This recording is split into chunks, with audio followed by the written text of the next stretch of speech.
வணக்கம். சமூக வலைதளங்களில் பாஜக முன்னாள் தலைவர் அண்ணாமலையை பாஜக புறக்கணிச்சிருச்சு. அவருக்கு சீட்டு கொடுக்கல, அவர் விரும்பி கேட்ட தொகுதியை கொடுக்கல, உள்கட்சி பூசல் இருக்குது அப்படி மாதிரி சொல்ல. உள்கட்சி பூசல் இருக்கும், எல்லா கட்சியிலும் இருக்குது, நான் இல்லைன்னு சொல்லவில்லை. எல்லா கட்சியிலையுமே உள்கட்சி பூசல் இருக்குது. ஆனால் அண்ணாமலைக்கு சீட்டு கொடுக்கல, பாஜக அண்ணாமலையை புறக்கணிக்கிறாங்க, பாஜகவை பட்டி தொட்டிலாம் பரப்பின தலைவர் அண்ணாமலை அப்படின்னா அதெல்லாம் உண்மை தான். ஆனால் இந்த விமர்சனம் வைக்கிறது யாருன்னு பார்த்தீங்கன்னா, பாஜகலேருந்து ஒரு சில நண்பர்கள் வச்சுருக்காங்க பார்க்குறோம். பாஜகவை தாண்டி பாஜக வெளியிருந்து இந்த மாதிரி விமர்சனம் நிறையா வருது. இது அண்ணாமலையை உசுப்பேற்றி விட்டு தூண்டி விட்டு அவர் வாயால் ஏதாவது பாஜகக்கு எதிரான கருத்து சொல்லுவாரா அப்படின்னு பார்த்து அதை ஒரு சின்ன கருத்து சொன்னால் கூட அதை ஊதி பெருசாக்கி பண்ணுறது தான் இந்த தமிழகத்தில் உள்ள மீடியாக்களுடைய வேலை.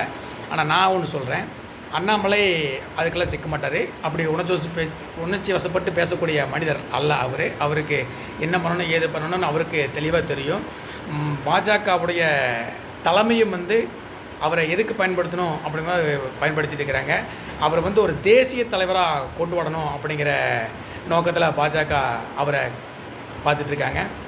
இன்றைக்கி எனக்கு தெரிஞ்சு தமிழகத்தில் பாஜகவில் மூத்த தலைவர்கள் நிறைய பேர் இருக்காங்க, மாநில தலைவர் பொறுப்புலையும் நிறைய பேர் இருந்திருக்காங்க. அவங்கள இந்தியா முழுவதும் உள்ள வேறு மாநிலங்களில் தேர்தல் பரப்புரைக்கு பாஜக பயன்படுத்த மாதிரி தெரியல.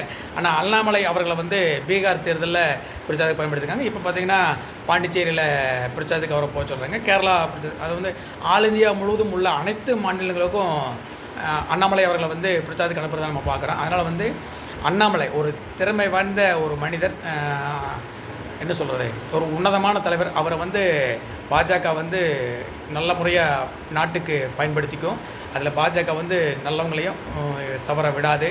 அதனால் பாஜக அவரை ஒரு தேசிய தலைவராக உருவாக்குற முயற்சியில் இறங்கியிருக்கு அப்படின்னு நம்ம பார்க்கணும். அது அண்ணாமலைக்கும் தெளிவாக தெரியும்.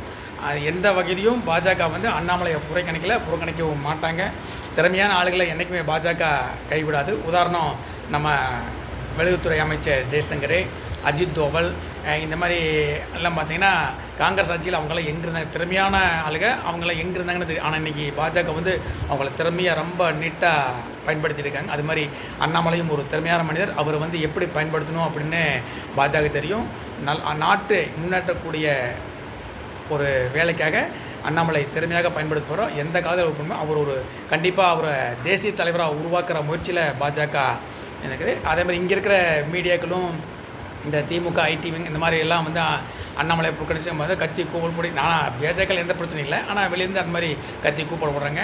அதையெல்லாம் கேட்டு உணர்ச்சி வசப்படுறதுக்கு இந்த நம்ம விஜயகாந்த் உணர்ச்சி வசப்பட்டு அவர் சின்ன செய்கிற ஒவ்வொரு செய்கையும் கூட டிவியில் சும்மா திருப்பி போட்டு காமிச்சு அவர் உசுப்பேற்றி விட்டு அவர்கிட்ட கேட்கக்கூடாத கேள்வியெல்லாம் கேட்டு அவர் கோமை பேசுகிறது மக்கள் மத்தியில் அந்த மாதிரி அண்ணாமலை நடக்குது. அவர் ஒரு தெளிவான மனிதர், என்ன சொல்கிறது, ஒரு சாதாரண மனிதர் அப்படிங்கிறத தாண்டி அவர் அனைத்தையும் சிந்திச்சு யோசனை பண்ணி நிதானமாக பேசக்கூடிய மனிதர். நீங்கள் உசுப்பேற்றி அவரை அவர் வாயில் ஏதாவது பாஜகவை பற்றி எதிராக பேசுகிறக்கோ இல்லை பாஜகவில் உள்ள மாநில தலைவர்களையும்